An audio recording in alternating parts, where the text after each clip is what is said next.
Hello. तर आपल्यापैकी बऱ्याच जणांना पालेभाज्या ह्या आवडतात आणि त्या हेल्दी देखील असतात. पण त्यातल्या त्यात मेथीची भाजी सर्वांना आवडते. ती जर आपण सोप्या पद्धतीने बनवली तर चला तर मग बघूया.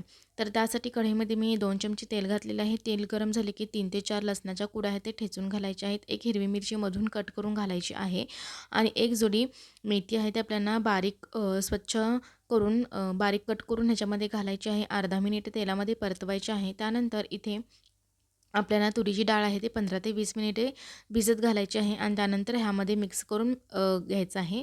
त्यानंतर 4 चमचे मी शेंगदाण्याचा कूट घातलेला आहे, तो देखील व्यवस्थित मिक्स करून घ्यायचा आहे. चवीपुरतं मीठ घालायचं आहे आणि अर्धी वाटी पाणी घालून एक 10 मिनिटे लो फ्लेमवरती झाकण ठेवून देऊन आपल्याला शिजवून घ्यायचं आहे.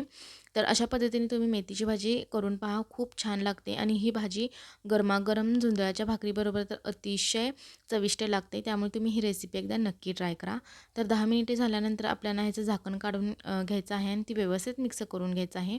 तर इथे आपल्याला डाळ शिजली आहे की नाही हे चेक करायचं आहे. तर इथे डाळ शिजलेली आहे म्हणजेच की आपली भाजी तयार झालेली आहे. थोडंसं पाणी राहिलं असेल तर गॅसची फ्लेम हाय करून आपण ते पाणी आटवून घेऊ शकतो. थँक्यू.